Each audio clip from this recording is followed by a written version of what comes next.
할렐루야.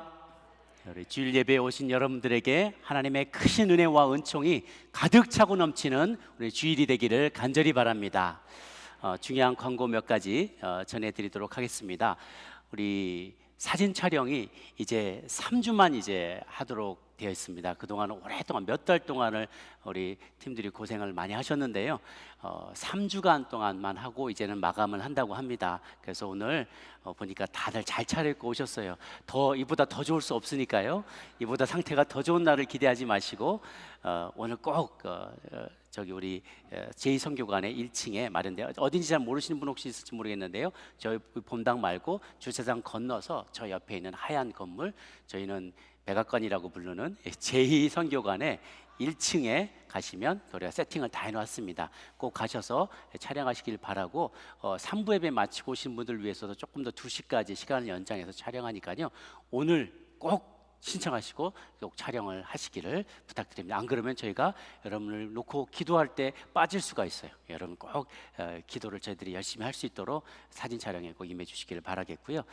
이번 금요일 날 오후 3시부터 저희들 교회 리더십들이 우리 장로님들, 신무장로님들과 교육자들이 함께 모여서 비전 컨퍼런스를 갖습니다. 이틀 동안 가지면서 우리 하나님의 인도하심을 사모하고 또 그것에 순종할 수 있는 시간 되도록 기도해 주시고요. 그 있는 금요일 날 저녁에 그 비전 컨퍼런스 참석하시는 모든 리더십들과 또 우리 가족 예배로 드리길 원하시는 분들 프라이데이 나이트 드림 예배, 여기는 여성 예배가 아니고요, 금요일 저녁에 한 달에 한 번 드리는 예배는 온 가족이 같이 참여할 수 있는 예배입니다. 같이 이렇게 참석하셔서 좋은 은혜의 시간 될 수 있게 되기를 바라겠습니다. 네. 그리고 이제 뭔가 좀 달라진 거 느껴지는지 모르겠는데 천장을 이렇게 바라보시면 이 조명이 싹 바뀌었습니다. LED 조명으로 딱 바꿨는데요. 뭐가 달라진지 모르시죠?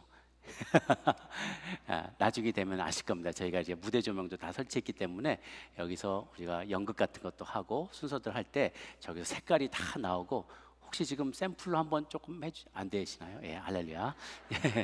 저게 굉장히 복잡한 기계라서 이거 잘 준비를 많이 하셔야 된다고 합니다. 그래서 저는 한번 샘플로 하시는 거 보니까 색깔이 여러 개도 나올 수 있고 다양한 연출이 가능해서 제가 좀 더 풍성하게 예배도 또 드릴 수 있을 것 같습니다. 네, 광고를 마치고요. 자, 우리가 지난주에 사도행전 19장 말씀을 나눴었습니다. 19장은 에베소에서 일어난 소동 이야기였죠.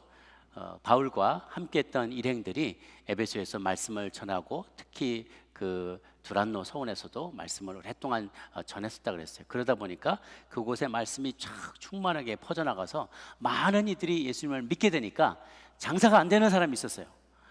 크도다 아데미 신이요, 아르테미스 여신 상을 이걸 만들어서 기념품을 파는 사람들이 이 장사가 안 되는 거예요. 왜? 진짜를 맛봤더니 가짜는 사람들이 관심이 없어지는 거예요. 누가 진짜 하나님인지, 누가 우리를 창조하는지 알았더니 이 장난감은 아무도 돌아볼 생각이 없고 그 아담의 신전이 무시를 당하게 되고 장사가 안 되는 거예요. 그랬더니 그 길드에, 조합에 속한 사람들이 다 나와가지고 막 데모를 하면서 커다란 그 원형 극장에다가, 반원형의 극장에 모여서 데모하고 바울의 일행들을 붙잡아서 막 그들을 야단치고 책망하는 이런 아수라장이 있었어요. 사람들은 왜 무슨 일이 벌어진지도 모르고 그냥 덩달아 따라온 사람들도 많았다 그랬죠. 그냥 사람들은 하나님의 음성을 듣고 순종하며 진리에 순종하기보다 그저 사람들은 누군가가 선동할 때 그 선동에 그냥 쫓아서 가는 사람들이 많아요. 사람들의 보이스, 사람들의 목소리에 청종하는 사람이 많은데 우리는 그런 목소리에 청종하지 아니하고 하나님의 음성에 청종하는 사람이 되자, 그런 요지로 지난주에 말씀을 나누었습니다. 이제 그들이 바울과 그 일행들이 다른 곳으로, 이제 3차 여행 중에서 다른 곳으로 나가는데, 첫 번째 오늘 나눌 것은 마케도니아와 헬라의 전도 여행을 떠나는 사도 바울과 그 일행의 이야기입니다. 바울이 에베소를 떠나서 마케도니아와 아가야 지역으로 이제 교회를 방문합니다. 이제 지도를 한번 펼쳐 보여주시면요, 이미 이곳은 2차 전도 여행 때 다 커버했던 지역이에요. 그런데 왜 또 가는가? 지금 보시면 에베소에 지난주까지 있다가 떠났다고 했죠. 어디로 가냐면 미둘레네 아소드로아 지나서 건너편 빌립보로 가서 빌립보에서 고린도 후서를 쓰고 앞으로 가게 될 고린도에다가 고린도 후서를 쓰고 데살로니가 베레아를 지나서 고린도로까지 왔다가 여기서 3개월을 지나다가 원래는 지중해 바로 건너서 가려고 했는데 유대인들이 음모를 꾸며서 그를 헤아려 한다는 얘기를 들은 거예요.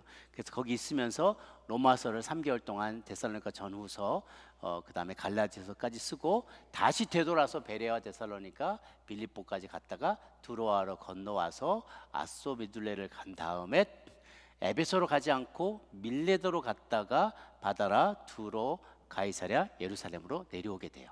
그래서 오늘은 밀레도까지의 일정입니다. 에베소에서 출발해서 쭉 갔다가 밀레도까지 오는 일정인데, 갔던 곳을 왜 또 가느냐? 중요한 프로젝트가 있었기 때문에 그래요. 그건 뭐냐? 이 앞에 있었던 마게도니아와 아가야 지방의 성도님들에게 예루살렘 성도들을 구제할 헌금들을 부탁하고 그것을 모아서 가고 또 그들의 신앙도 굳건히 하기 위한, 이것이 가장 중요한 이 3차 전도 여행의 이 마지막의 여정의 목적이었던 것이에요. 이방 교회들이 어려움에 처한 예루살렘에 큰 기근을 맞게 되었는데, 그 교회 교인들을 우리가 그냥 모른 척할 수 없다는 거예요. 사실 그들은 마게도니아와 이 아가야의 지방에 있는 교인들은 예루살렘 교인들하고는 평생 만난 적도 없어요. 일면식도 없던 사람들이에요. 그런데 우리로 치면은 우리가 기도하는 가운데 멕시코나 저기 니카라과나 이 교회들이 허리케인을 만나서 교회가 다 풍지박산이 되고 먹을 것이 없어지고 너무 힘들어졌다라고 할 때 우리들이 본 적도 없지만 헌금을 다 모아서 그들에게 전해주는 거하고 마찬가지예요. 특히나 예루살렘 사람들을 통해, 유대인들을 통하여 이들이 영적으로 유익을 얻었기 때문에 물질적으로 그들을 보답하는 것도 마땅한 일이다라고 바울의 논리를 전개합니다. 그래서 그랬더니 이 마게도니아와 아가야에 있는 많은 성도들이 크게 헌금을 마련해 주었어요.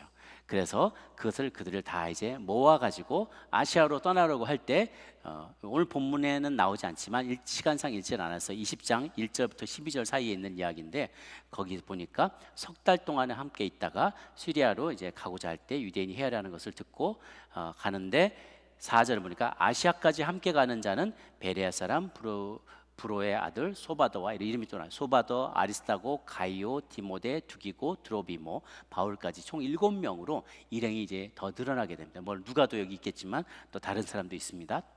그들이 늘어나서, 이 사람들은 누구냐?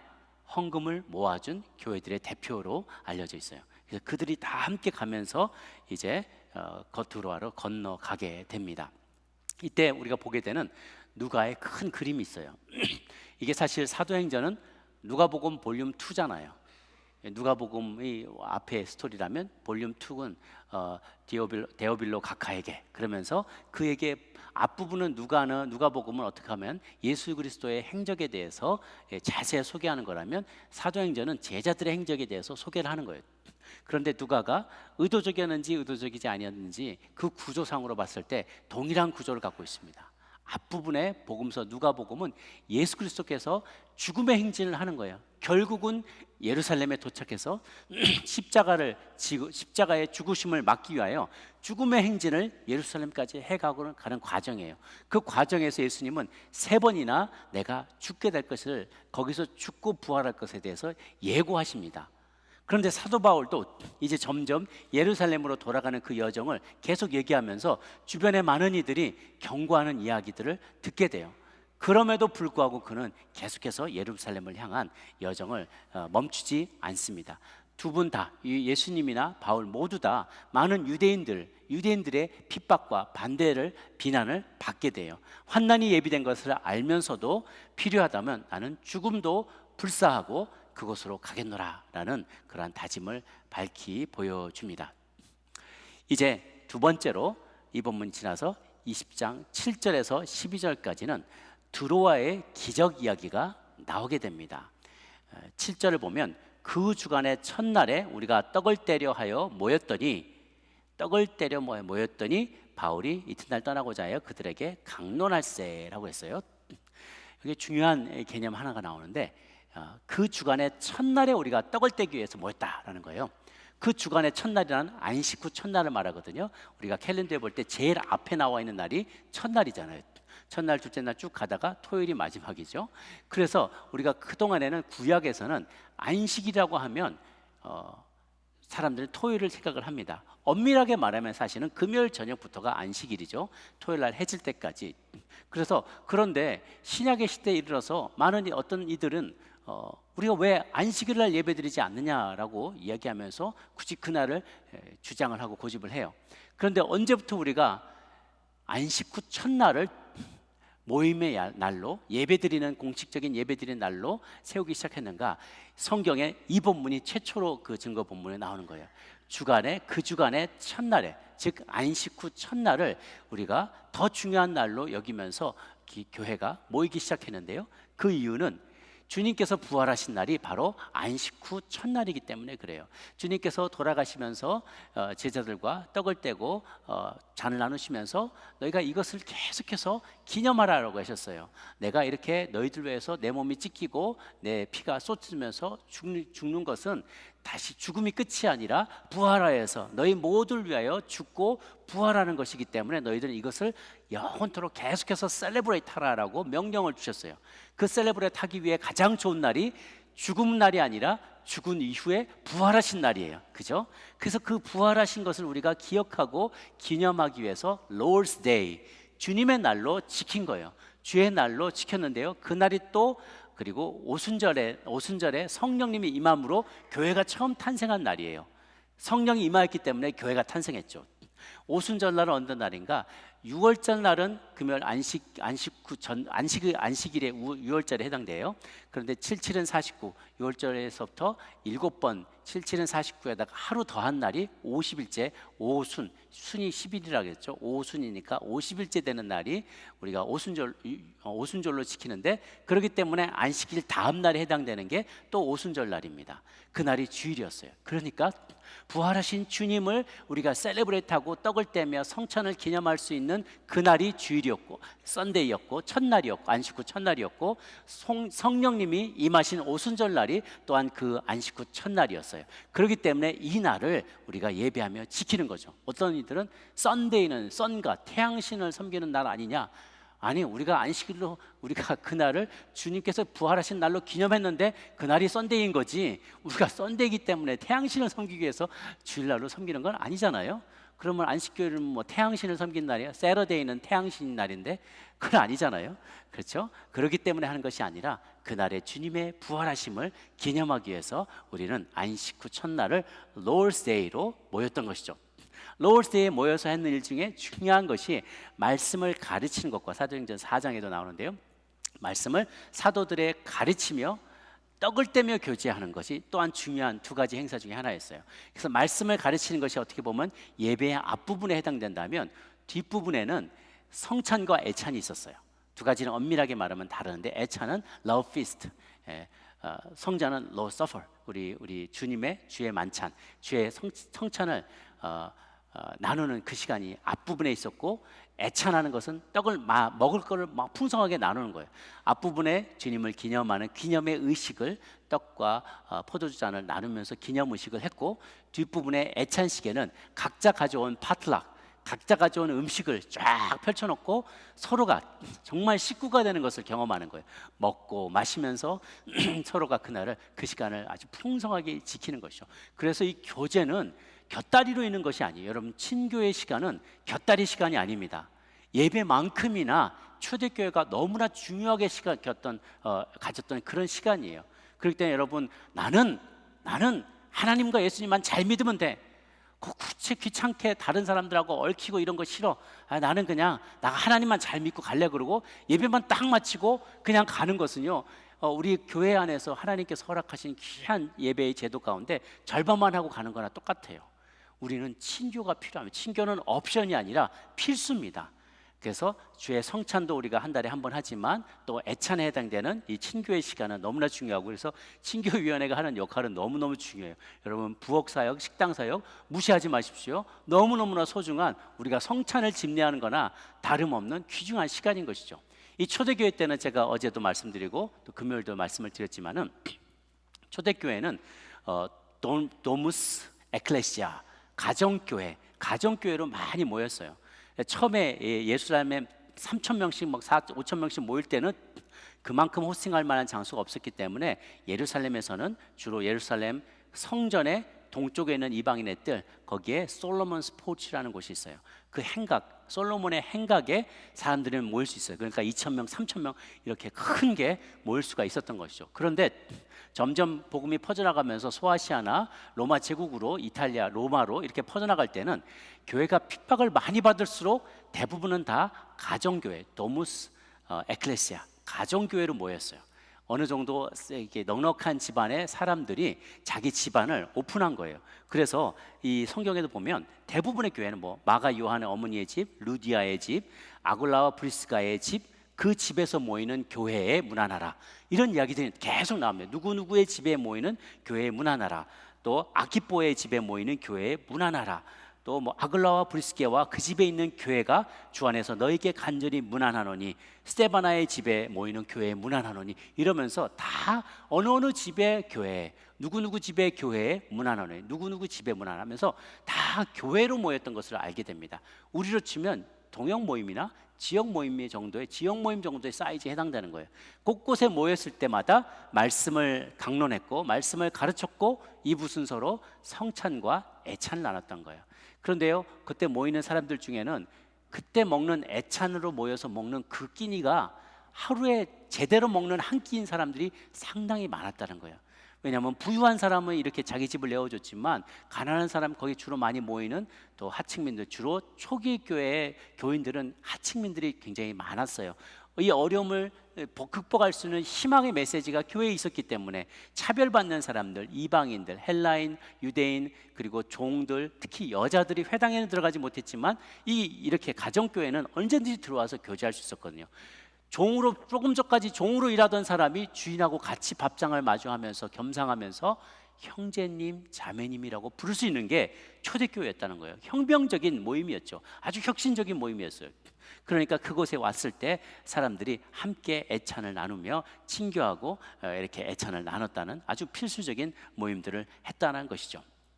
그래서 자, 우리가 이렇게 성도의 교제가 매우 중요해요. 그래서 이 교제를 하지 않는 사람은요, 영적인 고아가 될 수 있습니다. 이 땅에서는 우리가 잠시 있다 가지만 천국에서는 여기서 함께 있었던 많은 신자들과 함께 천국에서 살 텐데 거기서도 나 혼자 살겠습니다 하고 그렇게 지내시겠어요? 영원토록 외롭게 지내시겠어요? 아니죠. 우리 영적인 고아가 되면 안 돼요. 예배도 힘쓰지만 서로 함께 모이기에 힘써야만 합니다. 모이기에 힘쓰라. 모이기를 피하는 어떤 이들의 습관같이 하지 말고 모이기에 그날이 가까이 om을 볼수록 더욱 그리하자, 더 모이기에 힘쓰라 하고 있어요. 여러분, 모이시기에 힘쓰는 여러분 되기를 바랍니다. 이때 이날은 모였는데 성찬을 떼면서 먹었는데 이제 바울이 밤 늦게까지 강론을 해서 말씀을, 우리가 모인 윗다락에 등불을 많이 켰는데 3층 다락방에다 등불을 많이 켜고 바울이 계속 강론을 하는 거예요. 밤 늦은 시간까지 말씀을 강론하는데 다 또이또이 하고 뜨고 보고 있었는데 한 청년이 거기서 유두고라는 청년이 등장합니다. 이름이 럭키보이예요. 아주 운 좋은 아이, 아주 행운아. 이름이 럭키보이예요. 이런 청년인데 아마 청년이라고 하지만 구체적으로 보면 8살에서 14살 정도 됐을 거라고 미로 짐작합니다. 이 친구가 아마도 하루 종일 일하고 몸이 너무 피곤했던 것 같아요. 그러니까 아마도 이제 하층민이거나 노예거나 뭐 그랬을 가능성이 많습니다. 열심히 일하니까 피곤하잖아요. 그래서 꾸벅꾸벅 졸면서도 말씀을 들은 거예요.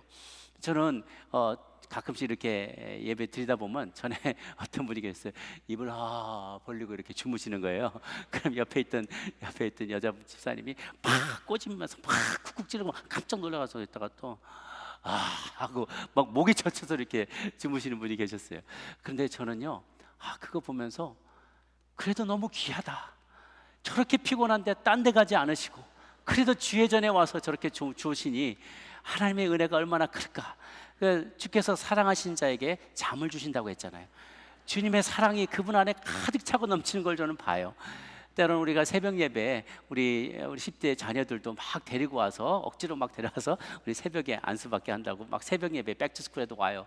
그러면 애들이 꾸벅꾸벅 졸기도 하고 막 딴짓하기도 하고 옆에서 찌르고, 그런데도요, 그 아침에 나온 이 아이들이 얼마나 귀한지 몰라요. 저도 설교를 많이 듣는데요, 왜 남의 설교를 들으면 이렇게 졸음이 오는지 모르겠어요. 제가 설교할 때는 절대로 졸음이 안 오거든요. 남이 설교하는 거 들으면 은혜도 되지만 잠도 너무 잘 와요. 근데 제가 그 심정을 잘 이해합니다. 이 유두고의 이야기는 이제 유두고가 졸다가 창틀에서 그만 떨어져 버려요. 그리고 죽었다고 되어 있어요. 근데 그냥 까무라친 게 아니라 죽은 게 맞아요. 왜냐하면 이 글을 쓴 누가의 직업이 뭐였어요? 의사죠. 척 보면 알아요. 맥짚어 보면 알아요. 그가 죽은 게 확실했어요. 까무러졌던 게 아니라 죽은 게 맞아요. 그 죽었다는 거예요. 졸다가 죽었다는 거예요. 근데 사도 바울이 내려가서 죽은 게 아니다. 그건 아직도 여기 생명이 그에게 있다라고 하면서 마치 예전에 엘리야가 죽은 수넴 여인의 죽은 아들을 살려내듯이 그 앞에 이렇게 엎드려서 몸을 안고 있는 동안에 그에게 생명이 돌아왔어요. 그러니까 모두가 눈이 와 떠지면서 깜짝 놀란 거예요. 근데 바울이 전혀 개의치 않고 또 올라가서 또 설교합니다. 자, 이걸 보면서 야, 의지의 설교자다. 이게 제가 참 모든 설교자들이 이 본문을 가지고 은혜를 많이 받습니다. 바울이 설교해도 조는 사람이 있구나. 그러면서 굉장히 위로를 받고 내가 그걸 또 이만큼 조는 거는 그래도 양호하다. 보통 설교 시작한 이후에 10분 안에 졸게 되면 그거는 설교자 책임이 아니라고 합니다. 그거는 졸라고 작심한 사람이 들어와서 조는 거기 때문에 그건 우리 책임이 아니고 10분이 넘어가는데 존다. 그걸 이제 설교자가 지루하게 설교한 거죠.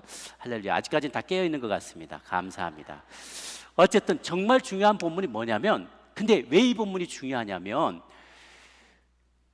그때까지 이 예수님이 죽었다 부활한 것을 소아시아나 이 마케도니아나 아가야에서 본 사람이 없어요. 본 사람들은 다 예루살렘 근처에 있었던 사람들 뿐이에요. 목격자들은 죽은 자가 살아난다는 것에서 아무런 생각이 없던 사람이었어요. 죽은 나사로가 살아나는 걸 목격한 사람도 없었어요. 그런데 바울이 얘기하면서 죽은 게 아니라 아직도 생명이 남아있다라고 하면서 이 죽은 유두고를 일으켜 세우는 이 장면을 보면서 수많은 사람들이 깜짝 놀라는 거예요. 생과 사를 주관할 수 있는 분이 하나님이심을 그들이 알게 된 거예요. 죽은 자가 부활한다는 얘기를 말로만 들었는데 만 훗날에 죽은 자가 부활하는 거 알아요. 마리아도 그렇게만 생각했어요. 얘가 죽은 게 아니다. 죽은 게 아니다. 이렇게 얘기를 하니까 마지막 날에는 살 거를 제가 압니다.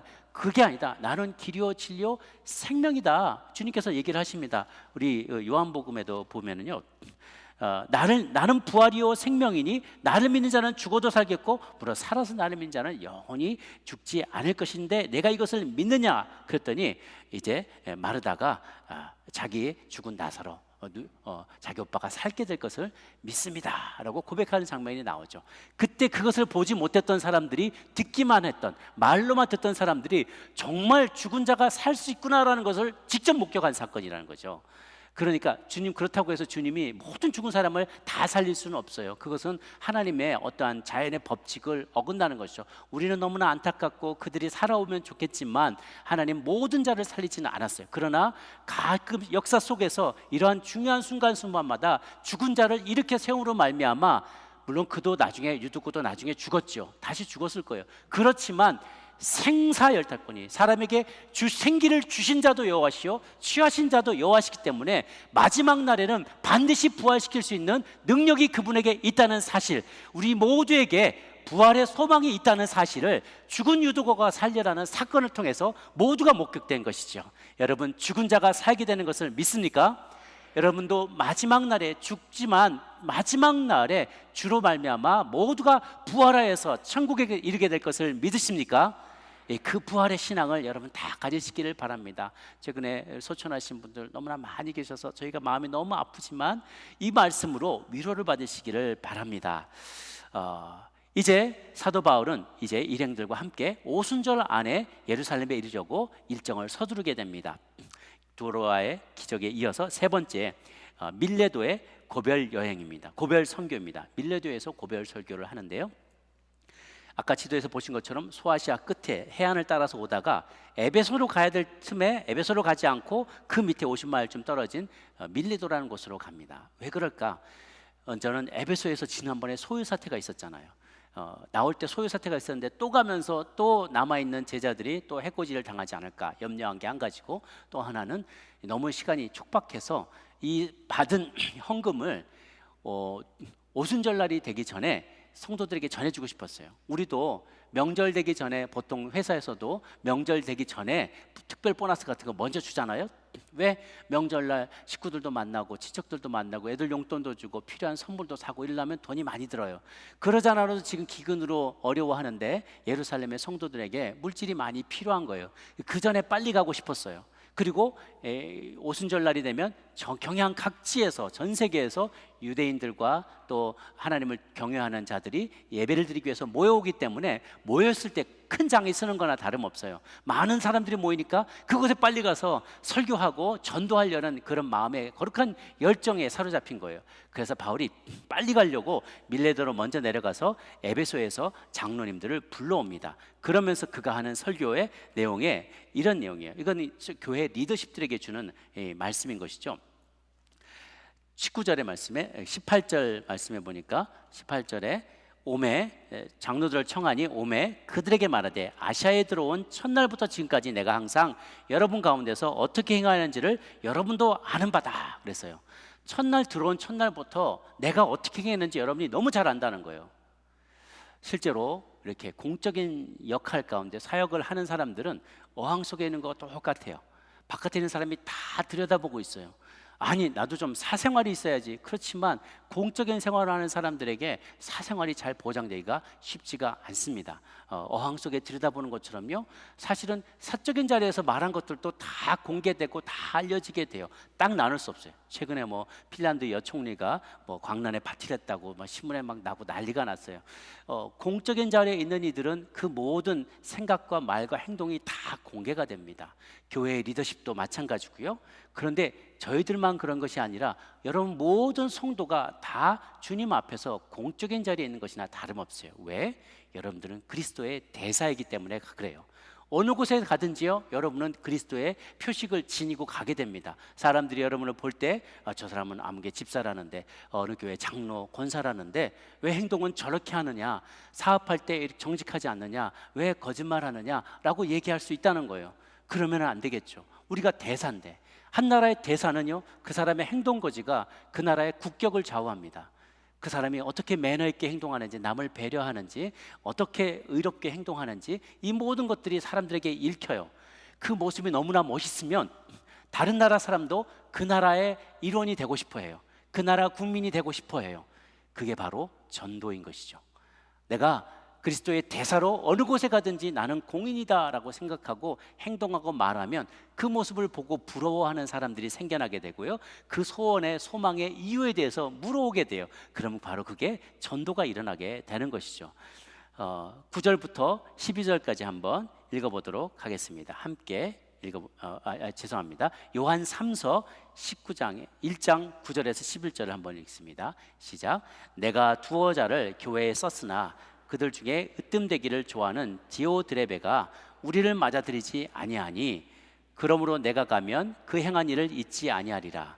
그가 악한 말로 우리를 비방하고도 오히려 부족하여 형제들을 맞아들이지도 아니하고 맞아들이고자 하는 자를 금하여 교회에서 내쫓는도다. 사랑하는 자여, 악한 것을 본받지 말고 선한 것을 본받으라. 선을 행하는 자는 하나님께 속하고 악을 행하는 자는 하나님을 배웁지 못하였느니라. 바울은 항상 겸손과, 아까 19절에 읽었던 것처럼 모든 겸손과 눈물이며 유대인의 간계로 말미암아 당한 시험을 참고 주를 섬겼다라고 자신이 겸손하게 눈물로 섬겼던 것을 이야기했어요. 그런데 요한 3세에 보면 요한이 어떤 한 사람에 대해서 이야기하는 장면이 소개가 됩니다. 거기에 디오드레베라는 사람이 있는데, 우리를 맞이하지 않을 뿐만 아니라 우리를 맞이하는 형제들도 핍박하고 금하고 교회에서 내쫓는다는 거예요. 이 사람이 자기가 주인 행사를 한다는 거예요. 교회에서 주인 행사를 했다는 거예요. 주인 행사를 하는 것과 주인의식을 갖는 것은 다릅니다. 주인의식을 갖는 사람은 나는 주인이 아니지만 주인을 대시해서 주인이 맡겨진 일들을 내 재산인 것처럼 잘 관리하는 청지기의 마음을, 청지기처럼 일하는 사람이 주인의식을 가진 사람이에요. 근데 주인 행사를 하는 사람은 자기가 주인도 아니면서 자기 것인 것처럼 자기 마음대로 줬다 뺐다 하고 내게 그런 권세가 있고 내가 그런 영광을 누릴 수 있다라고 생각하는 것이죠. 여기에 디오드레베가 그와 같은 사람이었어요. 그런데 바울은 기적도 행하고 말씀도 전하고 그들의 리더로서 사도로서 역할을 다 했지만 3년 동안 눈물로 그들을 섬겼지만 늘 겸손했다는 것을 여러분이 다 압니다. 제가 겸손과 눈물로 그리고 시험을 참으며 주를 섬겼던 것을 여러분이 다 알고 계십니다 라고 이야기를 합니다. 보통은 어떤 모임이든지 간에 10% 사람은 무슨 일을 해도 다 나를 좋아하는 사람이 있어요. 그리고 어떤 사람은 10%는요 내가 아무리 뭔가를 잘해도 꼭 나를 결단하고 미워하는 사람이 있어요. 그리고 80%는 그 중간인 사람들이에요. 그러니까 내가 무슨 일을 해도 10%는 만족할 수 없는 거예요. 그러니 그들을 다 기뻐하게 하려고 그들의 마음에 들게 하려고 애쓰면서 생활할 필요가 없어요.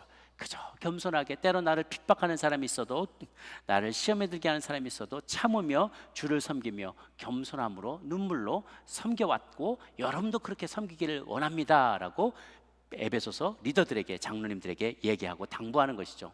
사실 이 밀레도에서 고백은 그에게 고별 설교였어요. 그가 앞길이 어떻게 될 것을 그는 이미 예견하고 있었기 때문에 마지막으로 보면서 그들을 나누는 간절한 유언과 같은 설교였어요.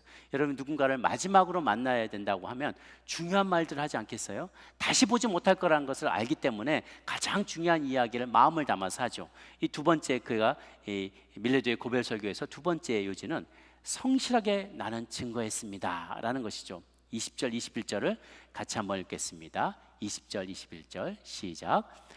유익한 것은 무엇인지 공중 앞에서나 각 집에서나 거리낌 없이 유대인과 헬라인들에게 하나님께 대한 회개와 우리 주 예수 그리스도에게 대한 믿음을 증거하였다. 그가 유익한 것은요 공중 앞에서나 각 집에서나 거리낌 없이 여러분에게 전하고 가르쳤다. 공중 앞에서는 마켓플레이스에서, 집에서나 이거는 가정교회에서, 장소를 불문하고 때를 불문하고 때를 얻든지 못 얻든지 장소를 불문하고 내가 열심히 증거했다는 것입니다. 내용은 무엇인가? 유대인과 헬라인들에게 하나님에 대한 회개와 예수 그리스도에 대한 믿음, 이게 두 가지가 가르침의 핵심이었어요. 바울의 가르침의 핵심. 내가 회개치 않은 지저분한 그릇에 예수님을 향한 믿음을 담을 수가 없어요. 온전한 믿음을 담을 수 없죠. 그러니까 그릇을 깨끗하게 하라는 거예요. 회개하라는 거예요. 그 회개한 그릇에다가 예수 그리스도를 향한 그 믿음을, 온전한 믿음을 담으라는 것이죠. 이것을 내가 성실하게 증거했다. 때를 얻든지 못 얻든지 열심히 증거했다라는 것이죠. 마지막으로 나는 사명을 이루기 위해서 생명도 아끼지 않을 것이다 라고 그가 마지막으로 힘주어 강조합니다. 오늘 말씀의 핵심 구절인데요 22절부터 24절까지를 큰 목소리로 함께 읽습니다. 시작. 보라, 이제 나는 성령에 매여 예루살렘으로 가는데 거기서 무슨 일을 당할는지 알지 못하노라. 오직 성령이 각 성에서 내게 증언하여 결박과 환난이 나를 기다린다 하시나 내가 달려갈 길과 주 예수께 받은 사명 곧 하나님의 은혜의 복음을 증언한 일을 마치려 하면은 나의 생명조차 조금도 귀한 것으로 여기지 아니하노라. 아주 놀라운 그의 선언입니다. 그의 다짐이기도 합니다. 많은 이들이 이렇게 얘기를 합니다. 이 이후에도 사도 바울이 이제 그가 이렇게 얘기해요. 내가 성령에 매여서 예루살렘으로 가는데 무슨 일 당할지 모른다. 왜냐하면 가는 길에 성령이 여러 성에서 여러 도시에서 내게 증언하면서 결박과 환난이 나를 기다리고 있다라고 얘기했다는 거예요.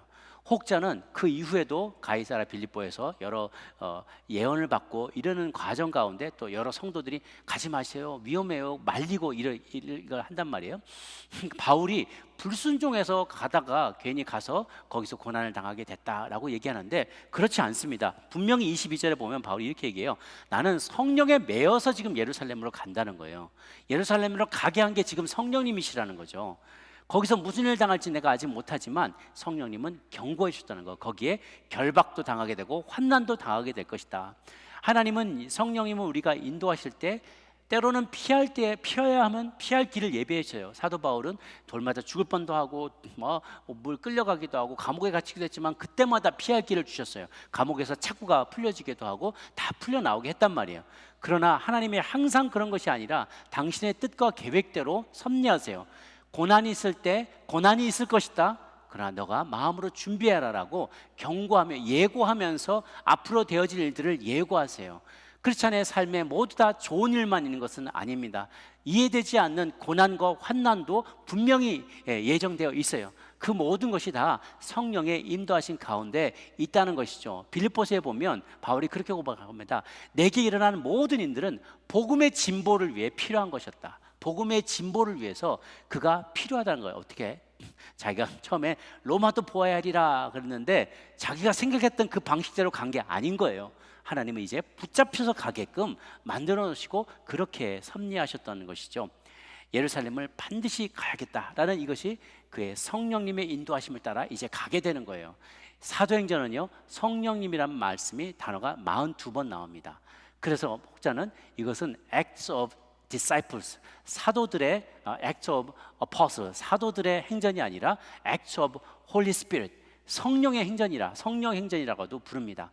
성령님이 사도들의 운행하는 것을 계속 섭리하시면서 이끌어 가셨다는 거예요. 사도 바울이 단호하게 얘기합니다. 이런 환난이 나를 기다린다고 해도 달려갈 길과 주 예수께 받은 사명, 곧 하나님의 은혜의 복음을 증거하는 일을 마치려 하면은 내 목숨조차도, 내가 생명조차도 조금 더 귀한 것으로 여기지 않겠노라. 왜 그런가? 예루살렘을 반드시 가야 된다는 거예요. 그리고 예루살렘에 모이게 될 그 동족들에게, 동족을 내가 너무나 사랑하기 때문에 그들을 영적으로 물질적으로 돕는 일을 나는 꼭 해야만 한다는 거예요. 가다가 붙잡히고 어떠한 고난을 당하고 힘든 일들이 생겨날지라도 내가 너무나 그들을 사랑하기 때문에 영적으로 물질적으로 도와야 하게 한다고 다짐하는 것이죠. 로마서 9장 1, 3절에 보면은 이러한 바울의 심정이 너무나 잘 나와 있습니다. 같이 한번 읽어보겠습니다. 시작. 내가 그리스도 안에서 참말을 하고 거짓말을 아니하노라. 나에게 큰 근심이 있는 것과 마음이 그치지 않는 고통이 있는 것을 내 양심이 성령 안에서 나와 더불어 증언하노니 나의 형제 곧 고륙의 친척을 위하여 내 자신이 저주를 받아 그리스도에게서 끊어질지라도 원하는 바로라. 바울의 민족 사랑, 나라 사랑이 이렇게 컸다는 것을 우리가 보게 돼요. 예전에 모세도 그랬죠. 차라리 내 이름을 생명책에서 지어주십시오. 그 정도로 자기 민족을 사랑했다는 거예요. 여러분, 좀 날짜가 지났지만 지난 월요일이 8월 15일 8.15 우리가 일제로부터 독립을 쟁취한 지, 광복된 지 77주년이 되는 날이었습니다. 그리고 정부 수립 74주년을 맞는 날이었어요. 이 날은 사실 우리만 기념하는 날이 아닙니다. 동남아시아에 있는 많은 일제 치하에서 고난당했던 많은 나라들이 그날 일본 제국주의가 항복을 선언하면서 그날을 광복절로 다 같이 지키고 있어요. 너무나 중요한 날이에요. 바울과 모세를 보면서 자기 나라와 민족을 함께 사랑하는 그들의 사랑과 열정이 얼마나 큰지를 봅니다. 그런데요, 자기 민족을 사랑하지 않는 사람이 다른 민족을 사랑할 수 있을까요? 내 나라를 사랑하지 않는 사람이 열방을 품을 수 있을까요? 저는 그건 불가능하다고 생각합니다. 그렇기 때문에 애국애족하는 것은 나이 드신 어른들만 해야 될 일들이 아니라는 거예요. 젊은 저와 비롯해서 다음 세대와 우리 젊은 세대들에게 애국애족하는 게 아주 꼰대나 하는 그런 일들이 아니라 꼭 반드시 해야 될, 사도 바울과 모세도 했던 하나님이 명령하시는 명령이라는 거예요.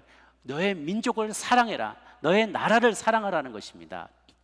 많은 이들이 나라가 잘 나갈 때는 나라가 창피스럽고 못 살 때는 그 나라 백성인 척 안 해요. 그리고 아닌 것 척 해요. 그런데 그 나라가 잘 살게 되면 나 그 나라 사람 맞다고 얘기해요. 사실은 저희들도 부끄럽지만 저희들이나 1.5세나 2세들이 우리나라가 어디 가서 명함 못 내밀 때는 잘 못 살고 K-팝이나 K-드라마나 이게 유명하지 않을 때는 그냥 한국말 어디 가서 쓰지도 않고 그냥 죽어 지냈어요. 숨죽어 지냈어요. 그런데 나라가 잘 되고 우리 대한민국이 많은 곳에서 영향력을 미치게 되니까 자랑스럽게 한국인인 것을 말하기 시작하죠. 근데 정말 애국애족하는 사람은 나라가 힘들 때, 민족이 어려울 때 더 나가 그 민족임을 밝히고 우리 민족에 대해서 옹호하고 디펜스하고 섬기기 위해서 애쓰는 사람들인 거예요. 이번에 우크라이나 사태를 보면서 저도 참 많은 걸 깨달았습니다. 우크라이나 전쟁이 일어났을 때요, 부유한 이들 중에 짐 싸가지고 우크라이나 탈출하는 사람들도 많이 있었어요. 그리고 심지어 그중 가운데는 러시아 사람들에게 붙어가지고 러시아 편에 들어서 살았던 사람들도 있었어요. 근데 그 도시가 수복되고 나서 이들이 굉장히 어려움을 당하게 됐죠. 제가 보니까 빵집을 하던 사람들이 전쟁 나니까 빵집 다 접어버리고 비즈니스 접어버리고 급식소 역할로 전환한 거예요. 거기서 무지하게 빵 만들어가지고 뭐 맛있고 이런 게 중요한 게 아니라 재료 많이 얻어다가 빵 만들어서 사람들한테 뿌리면서 다니고 그랬던 제가 좀 빵집 사람도 있었어요. 주인도 있고요. 그리고 철공소하던 사람들이 버려진 러시아 고철 탱크들에서 기관총이나 이런 거 무기들 다 떼다가 반군들이 쓰는 무기 제작소 땜질하고 이러면서 갖다 주고 지뢰 같은 거 뭐 이렇게 이런 거 만들어 놓고 그러면서 밤새 그런 무기 만들고 이런 일들을 하는 것을 보았어요. 그런 사람들이 애족하는 사람들이죠. 그걸 우리가 전 세계 국민 사람들이 다 보면서 마음이 감동되니까 저희도 그래서 5만 불이나 저희들이 헌금을 모아서 송금을 했던 것이지 않습니까? 그것이 바로 나라 사랑하는 사람입니다. 자기 가족을 사랑하는 사람이 남의 가족도 사랑할 수 있잖아요.